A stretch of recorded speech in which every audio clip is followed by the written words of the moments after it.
Sophie s'est sauvée de ce plateau. Nous avons gardé nos deux invités. Effectivement, vous me faisiez remarquer qu'il faisait chaud. Effectivement, il commence à faire chaud. C'est peut-être la pression qui monte, malgré tout, puisque demain, il y aura cette finale d'impro, 14e championnat intercollège, match d'impro théâtral de Saint-Quentin, 12 juin, 20h30 au Scarabée à la Verrière, avec notamment le collège de l'Agio. Nous avons l'une des tenantes du titre qui est également avec nous. Tout d'abord, est-ce que cette QV 2013 est bonne ? Oui, bien sûr. Alors, c'est la question qu'on vous nous posez tous les Chaque ans. année. L'année dernière, c'était 2012. Elle est bien cette question, mais ce qui est intéressant, c'est de voir que voilà, c'est quelque chose d'inscrit dans Saint-Quentin, dans les programmes, qu'il y a un vrai accompagnement et qui est de plus en plus poussé par les établissements scolaires. On est de mieux en mieux accompagnés. Les ateliers sont mieux en mieux inscrits dans les établissements et du coup effectivement le travail qu'on produit au jour le jour est de plus en plus intéressant et forcément ça crée des talents. Combien d'établissements participent cette année ? Donc sur le championnat intercollège, on en a 10 sur cet événement-là. Après, on intervient sur d'autres établissements scolaires hors Saint-Quentin et le trophée culture et diversité. Vous nous avez fait un petit sujet récemment. On était venu récemment effectivement à Paris où Jamel Debbouze avait fait le spectacle lors de la remise de prix. Là, ça concerne un peu plus de collèges à travers la France et ça va se développer d'ailleurs, c'est ce qu'on disait aussi, à travers la France. Là, demain soir, 4 établissements en demi-finale, finale. Voilà, on voit ces images de Jamel avec Papy qui se sont retrouvés sur la patinoire. Donc le collège de Voisins-le-Bretonneux, de Trappes et Lancourt. Trappes, 2 établissements trappistes en demi-finale. Gagarine et Courbet. Voilà, et Champollion, Voisins-le-Bretonneux. Et puis l'Agio et Lancourt. C'est ça. Les tenants du titre. Les tenants du titre. Beaucoup de pression pour défendre ce titre. On essaye de faire un maximum, de garder ce titre aussi, parce que bon, c'est un peu une fierté aussi pour les joueurs et pour le collège, parce que c'est quand même le collège qu'on représente. Et donc, on appréhende un peu. Et comment on se prépare alors ? C'est toute l'année. Toute l'année, on a nos ateliers, on doit s'y donner à 100%. On essaye d'évoluer, de pas toujours faire les mêmes choses, parce que l'impro, c'est toujours différent. C'est pas la première année que j'en fais. C'est vrai que c'est toujours différent. Il faut toujours bien être préparé à différentes situations qu'on pourra avoir. Réactif à l'imagination de l'arbitre, puisque Nono officiera comme arbitre demain.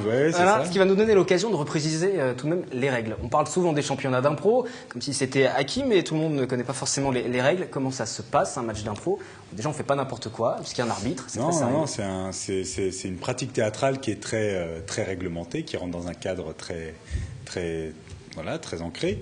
Et donc, ce sont 2 équipes de 3 garçons et 3 filles qui se rencontrent sur les thèmes d'un arbitre. Donc, les thèmes sont écrits au préalable et à part l'arbitre, éventuellement ses assistants, personne ne les a vus ou ne les connaît. Et donc, l'arbitre propose un thème, la durée de l'improvisation, le registre dans lequel ça se joue, le nombre de joueurs qui y participent, et puis une donnée un peu particulière, c'est mixte ou comparé. Donc là, est-ce que les équipes jouent en même temps sur le thème ou l'une après l'autre, et voilà. Et après, les équipes, elles ont 20 secondes pour se concerter, décider de l'histoire qu'elles vont essayer de développer. Donc, au bout de ces 20 secondes, elles se jettent dans la patinoire et là, laissent libre cours à leur imagination. Et là où c'est important, le rôle de l'arbitre aussi, c'est de maintenir un rythme aussi, parce qu'il ne faut pas les piéger, il faut aussi les mettre en confiance pour qu'ils donnent le meilleur. C'est un spectacle aussi, malgré tout, il y a un public dans la salle. Alors là, avec les adolescents, avec les plus jeunes, en tout cas, effectivement, alors normalement, il y a 2 tiers de mixte, 2 tiers de mixte, 1 tiers de comparé, 1 tiers de catégories marquées. Simplement, et après on tire au hasard les thèmes et les durées d'improvisation. Et du coup, on peut tomber sur. Avec les plus jeunes, c'est plus difficile parce que voilà, ils n'ont pas forcément tous les bons réflexes pour être toujours dans le bon rythme. Du coup, nous, staff, avec notre expérience, on cadre les choses un petit peu différemment.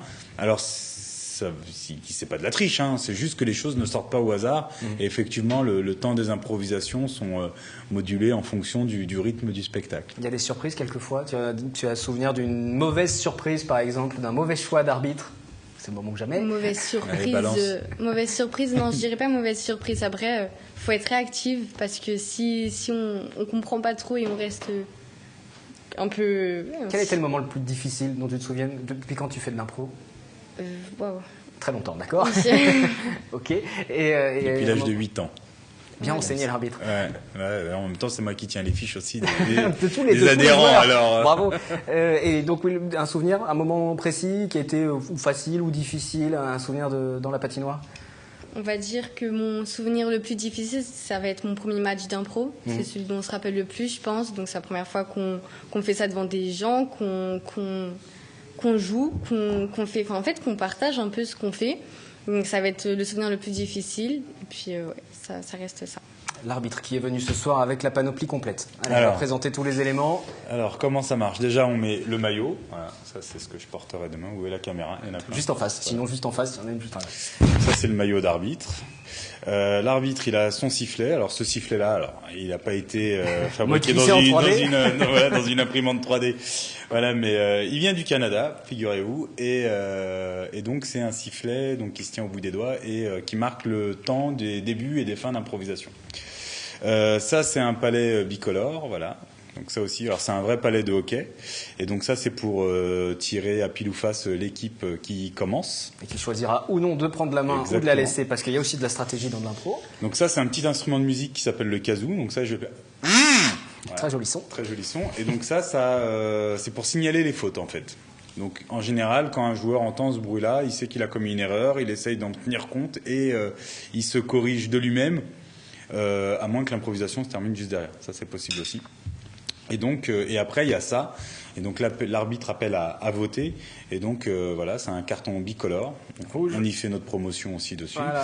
Et donc, voilà. Et puis après, selon la dominante dans le public, la dominante de couleur ressortante, le public, j'annoncerai quelle équipe remporte le point. D'où l'importance du public demain. Si vous voulez y assister, c'est sur réservation, mais il est possible pour le public de venir voir comment ça se passe. Hein. Après, il y a les fautes, elles signalent, au bout de 3 fautes, une équipe concède un point à l'équipe, un point est concédé à l'équipe d'en face. Donc c'est là tout l'intérêt aussi de jouer dans les règles et d'être dans le cadre. C'est très encadré, ça fonctionne de mieux en mieux. L'impro avec un niveau qui augmente toujours. Vous avez rendez-vous demain à la Verrière à 20h30 pour y assister. Au Scarabée, TV Fil sera présent également et ce sera ensuite retransmis sur notre antenne tout début juillet, l'intégralité de la compétition. Merci à tous les